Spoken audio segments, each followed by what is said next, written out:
Hello दोस्तों, स्वागत है आपके इस यूट्यूब चैनल हिंदी क्लासेस 234 पे। तो आज को हम लोग देखने वाले हैं क्लास 9th के बच्चों का सामाजिक विज्ञान अर्थात सोशल साइंस का देखने वाले हैं हम लोग। क्या देखने वाले हैं? ऐसे वन का क्वेश्चन पेपर। क्या देखने वाले हैं?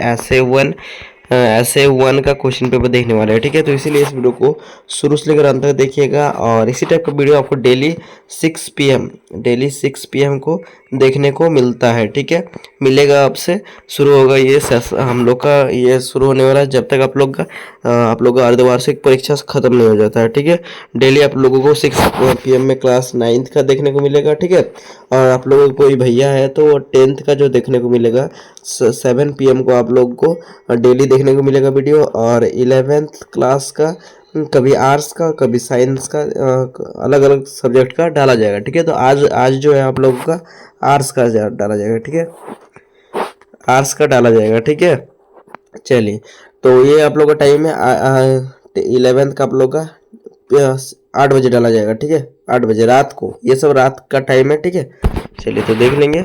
तो अब देखिए, सामाजिक विज्ञान 1.5 घंटे का समय मिलेगा। 40 हम लोग इस वीडियो पे ऑब्जेक्टिव कवर करने वाले हैं। ठीक है, चलिए, तो सब्सक्राइब नहीं किया तो सब्सक्राइब कीजिए और बेल नोटिफिकेशन को ऑल पे सेट कर दीजिएगा। ठीक है, और वीडियो को हाइप कीजिए। ठीक है, वीडियो को हाइप कीजिए और अपने दोस्तों तक भी शेयर कर दीजिएगा। ठीक है, जिससे उसको भी इस वीडियो का लाभ मिल सके। ठीक है, हम लोग आप लोगों को 100% अच्छा नंबर दिलाएंगे। ठीक है, तो इसीलिए आप लोगों को ज़्यादा से ज़्यादा सपोर्ट करना है। ठीक है, अपने दोस्तों तक शेयर करना है। चलिए, और वीडियो को हाइप करना तो नहीं भूलेगा और लाइक कर दीजिएगा। ठीक है मेरे भाई, लाइक करना भी ना भूलिएगा। ठीक है, चलिए, तो पहला प्रश्न देख सकते हो क्या बोल रहा है आप लोगों का।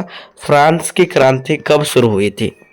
ठीक है, क्या बोल रहा है? फ्रांस की क्रांति कब शुरू हुई, ये आप लोग का प्रश्न पूछा जा रहा है। ठीक है, क्या बोल रहा है आप लोग का प्रश्न? फ्रांस की क्रांति कब हुई? तो फ्रांस की क्रांति आप लोग का ये जो हुआ था, ये हुआ था आप लोग का 14 जुलाई 1789। कब हो जाएगा? 14 जुलाई 1789। ठीक है, ऑप्शन नंबर ए सही उत्तर हो जाएगा मेरे दोस्तों। ठीक है, चलिए देखिए, आप लोगों का अगला प्रश्न है, क्या बोल रहा है? टाइद क्या है, क्या था? आप लोगों का प्रश्न क्या है? टाइद क्या था?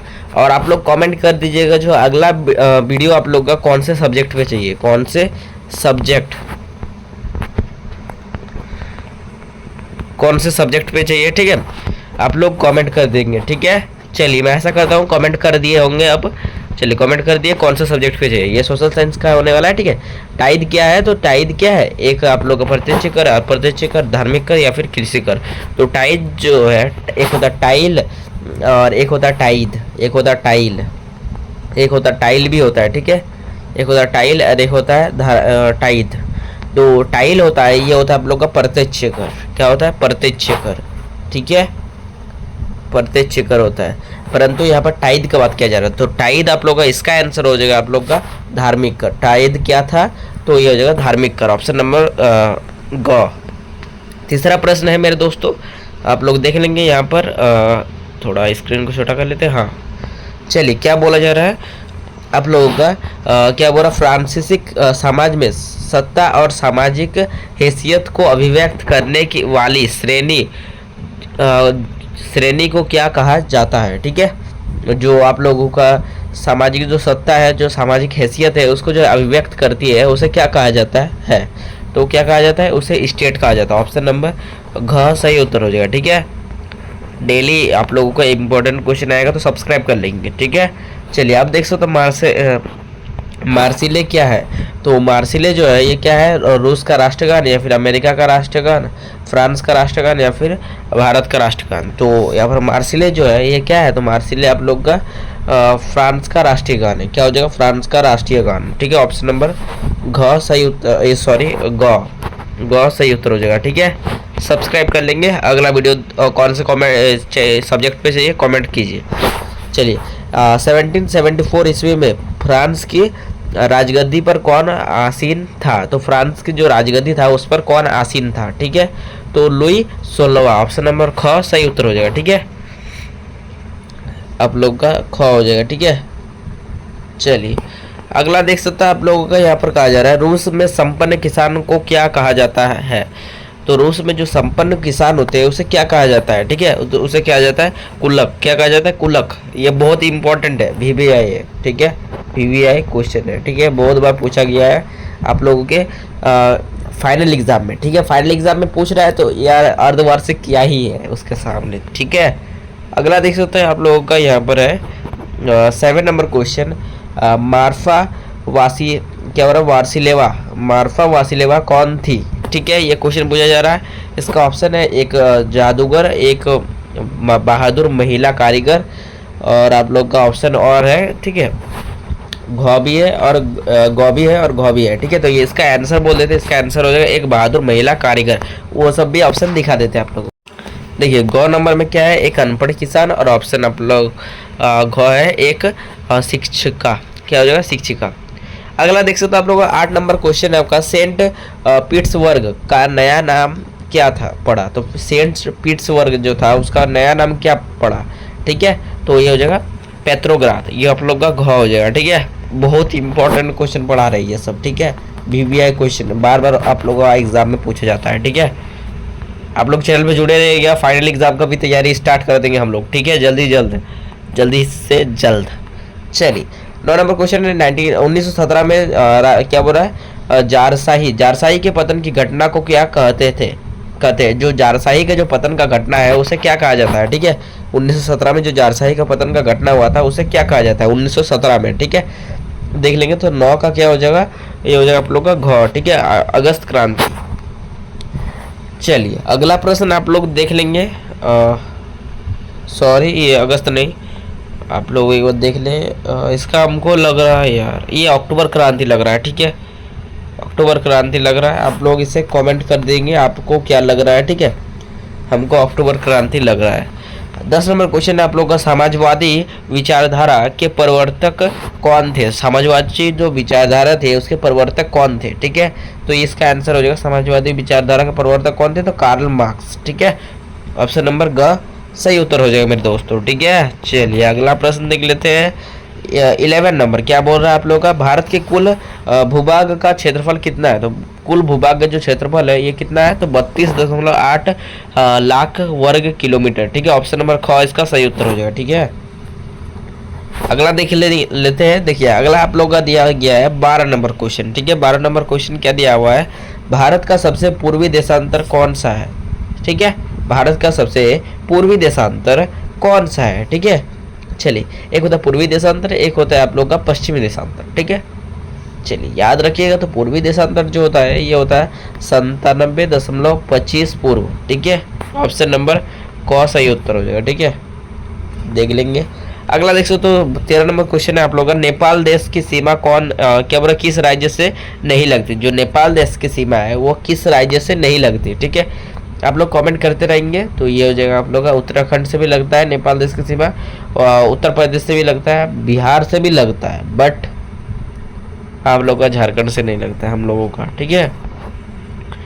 अगला देख सकते तो 14 नंबर क्वेश्चन है आप लोग का, भारत की क्या बोल रहा है, भौगोलिक आकृति में दृष्टिकोण से कितने भागों में विभाजित, भारत का जो है भौगोलिक दृष्टि आकृतियों से दृष्टिकोण से कितने भागों में बांटा गया है। तो ये हो जाएगा आप लोगों का कितना भाग हो जाएगा, तो ये आप लोगों का हो जाएगा ऑप्शन नंबर ग, ठीक है, 6 भागों में बांटा गया है, ठीक है। चलिए अगला देख लेंगे 15 नंबर, हिमालय में स्थित भारत की सबसे ऊंची चोटी कौन सी है। तो हिमालय में स्थित जो भारत की सबसे ऊंची चोटी है, भारत का पूछ रहा है, भारत का अगर पूछ देगा तो ये हो जाएगा कंचनजंगा, ये आप लोगों का आंसर हो जाएगा, ठीक है।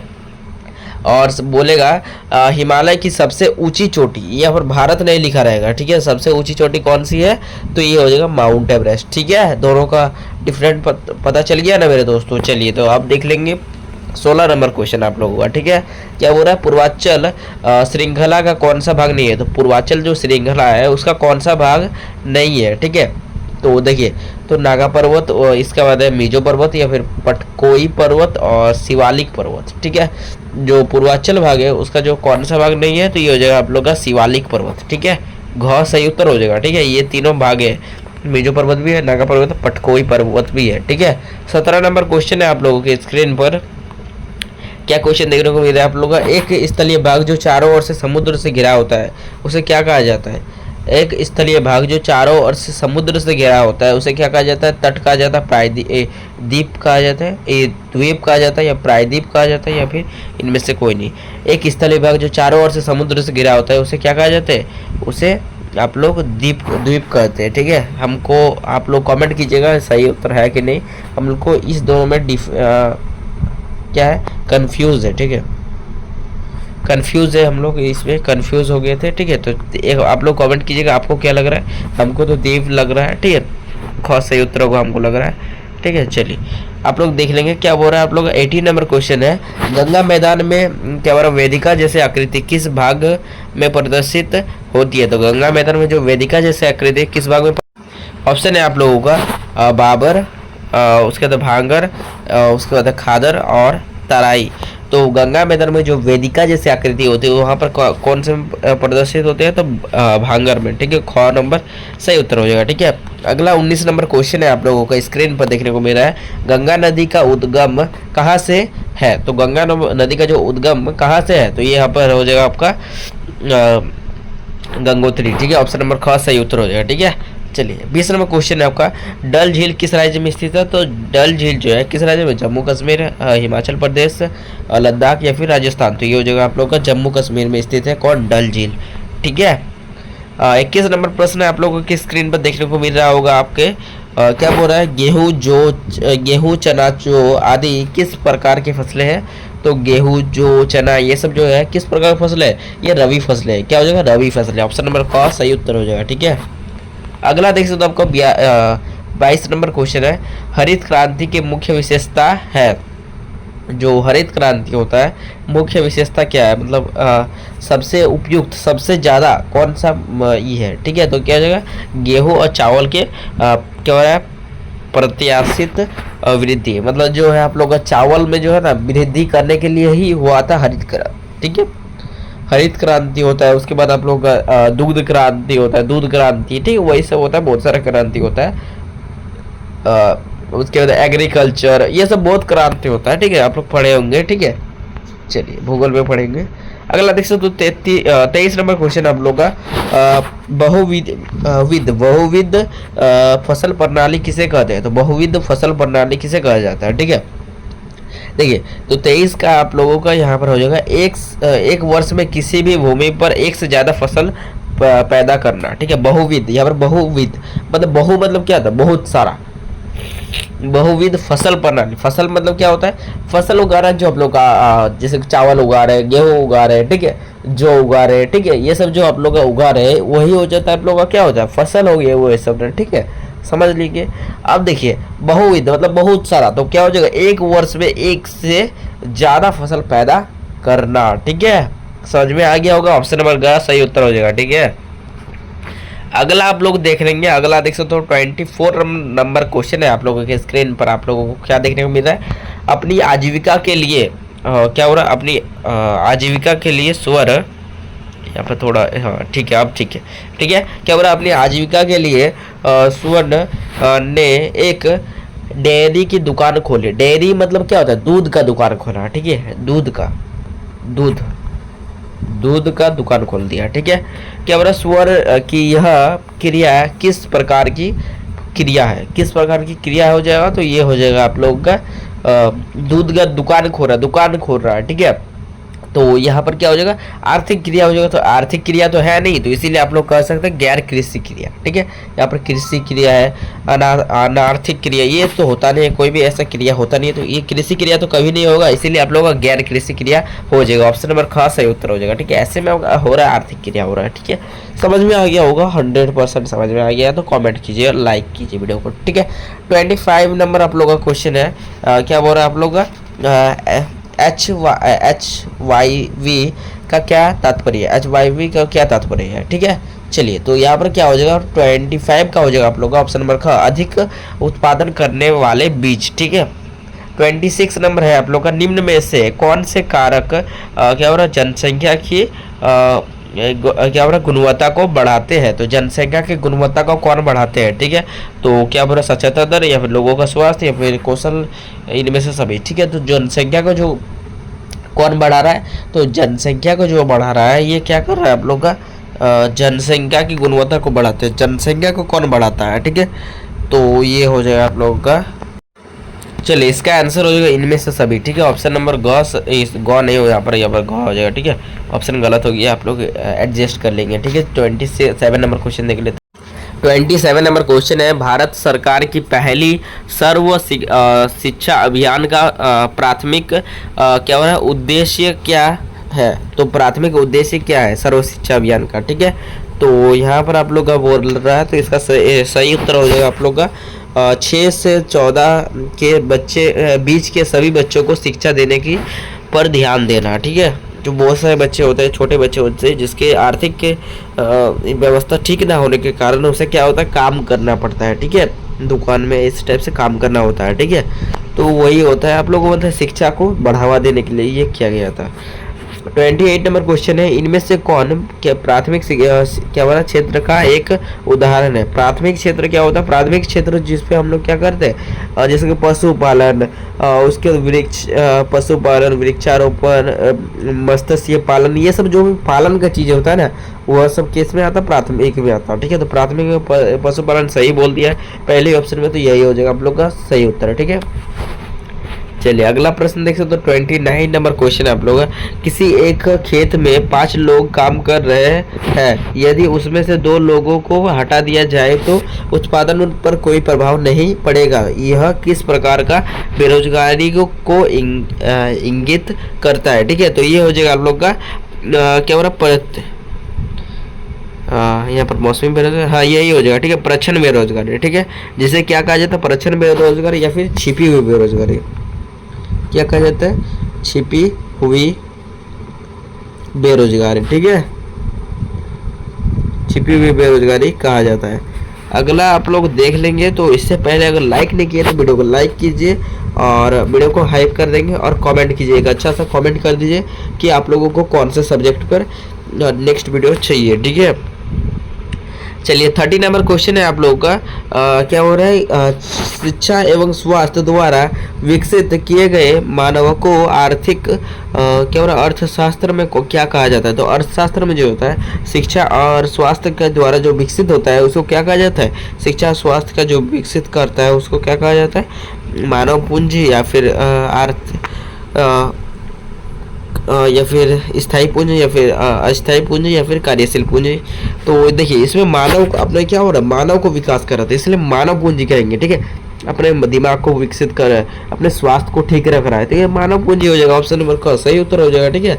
चलिए 31 नंबर क्वेश्चन है, क्या हो रहा है, लोकतंत्र शासन का वह रूप है जिसमें क्या होता है, ये होता है शासन वंशानुगत हो, नहीं ये तो होता नहीं, लोकतंत्र कभी कहता है नहीं कहता है, चुनाव में धन बल का प्रयोग हो, नहीं हो, ये भी नहीं होगा। उसके बाद क्या हो रहा है, सेना शासन को अपने हाथों में ले, तो ये इसका आंसर हो जाएगा गौ हो जाएगा, ठीक है। जन क्या हो रहा है, जनता शासकों का चुनाव करती है, ठीक है। जनता जिसमें शासकों का चुनाव करेगी वही हो जाएगा लोकतंत्र, ठीक है। लोकतंत्र मतलब क्या होता है, लोगों का शासन, क्या होता है, लोगों का शासन, ठीक है। चलिए अगला आप लोग का 32 नंबर क्वेश्चन है, चीन के राष्ट्रपति नियुक्त करने का अधिकार किसे है। तो चीन के जो राष्ट्रपति नियुक्त करने का अधिकार है वो किसे है, तो क्या हो जाएगा, राष्ट्रीय जन संसद, ऑप्शन नंबर ख सही उत्तर हो जाएगा, ठीक है। आप लोगों को 33 नंबर क्वेश्चन है, क्या बोल रहा है, जिम्बाब्वे कब स्वतंत्र हुआ, ठीक है, जिम्बाब्वे कब स्वतंत्र हुआ। तो 33 का क्या हो जाएगा आप लोग का, जिम्बाब्वे कब स्वतंत्र हुआ था, तो 1980 हो जाएगा, ठीक है, गौ हो जाएगा, ठीक है, 1980 में, ठीक है। चलिए 1980 में 33 का आप लोग का हो जाएगा, यहाँ पर 33 का ये हो जाएगा, गौ हो जाएगा, ठीक है। चलिए अगला देख लेंगे आप लोग, यहाँ पर 34 नंबर रोबोट क्या हो रहा है,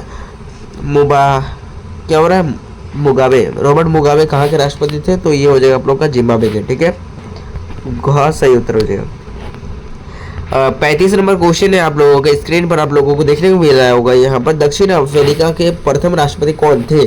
तो इसका नाम आप लोग बहुत पढ़े होंगे, ठीक है, क्या हो जाएगा, तो दक्षिण अफ्रीका के जो प्रथम राष्ट्रपति कौन थे, तो ये हो जाएगा नेल्सन मंडेला, ठीक है, गोवा सही उत्तर हो जाएगा। आप लोग 10th में जाओगे तो 10th में भी आप लोगों को इंग्लिश के बुक में चैप्टर 3 में ये देखने को मिलेगा, ठीक है। 36 नंबर क्वेश्चन है आप लोगों को, क्या बोल रहे, संविधान के संबंध में इनमें से कौन सा कथन असत्य है। तो क्या आप लोग जो है सभी पॉइंट को पढ़ लेंगे और समझ लेंगे, ठीक है। मैं सिर्फ आंसर बता देता हूँ क्योंकि वीडियो बहुत लॉन्ग हो चुका है, ठीक है।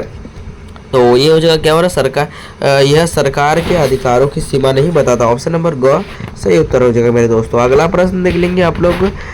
37 नंबर क्वेश्चन है आप लोगों के स्क्रीन पर। क्या बोला, भारतीय संविधान सभा के लिए कब चुनाव कराए गए थे? तो भारतीय संविधान सभा के लिए चुनाव कब कराए गए थे? तो चुनाव जो हुआ था ये हुआ था जुलाई 1946 में। ऑप्शन नंबर घ सही उत्तर हो जाएगा। ठीक है, चलिए अगला देख लेंगे आप लोग। 38 नंबर क्वेश्चन, इनमें से कौन है भारतीय संविधान के सभा के अध्यक्ष नहीं थे? तो भारतीय संविधान सभा के अध्यक्ष नहीं है, सदस्य नहीं थे।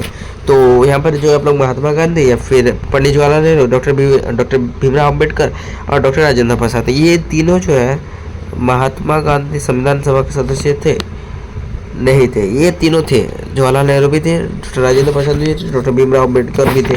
संविधान के निर्माता किसे कहा जाता है? डॉक्टर भीमराव अम्बेडकर। ये तो रहेंगी। तो ऑप्शन नंबर क जो होगा ये सही उत्तर हो जाएगा। ठीक है, ये नहीं थे। ठीक है, क सही उत्तर होगा, क। अगला आप लोग का 39 नंबर क्वेश्चन है आप लोगों की स्क्रीन पर। इनमें से कौन संविधान सभा के बुनियादी मूल्य कौन नहीं है? तो बुनियादी मूल्य कौन नहीं है? स्वतंत्रता को पढ़े होंगे, समानता को भी पढ़े होंगे, पंथ निरपेक्ष भी पढ़े होंगे, परंतु असहिष्णुता नहीं पढ़े होंगे। ठीक है, चलिए तो ऑप्शन नंबर ग सही उत्तर हो जाएगा। ठीक है, ये मूल्य नहीं है। ठीक है, 40 नंबर क्वेश्चन है, इनमें से कौन सम्मिलित नहीं है? तो मोतीलाल नेहरू क्या हो जाएगा? 1928 में संविधान बनाया, तो ये आप लोग का सही है। ठीक है, डॉक्टर राजेंद्र प्रसाद संविधान सभा के अध्यक्ष, ये भी सही है। और डॉक्टर भीमराव अम्बेडकर प्रारूप कमेटी के अध्यक्ष, ये भी सही होता है। परंतु इंदिरा गांधी संविधान सभा के सदस्य नहीं थे। तो आपका यही गलत होगा, यही आंसर सही उत्तर हो जाएगा। ठीक है, घ सही उत्तर होगा आंसर। अगर आप लोग चैनल को सब्सक्राइब नहीं किए तो सब्सक्राइब कीजिए। ठीक है, इसी टाइप के आप लोगों का फाइनल एग्जाम में भी तैयारी कराया जाएगा। ठीक है, फाइनल एग्जाम में कोई भी हम लोग कसर नहीं छोड़ेंगे। आप लोगों को एग्जाम में सब में A+ दिलाने की हमारी गारंटी रहेगी। ठीक है, चलिए तो बाय, मिलते हैं। जय हिंद, जय भारत।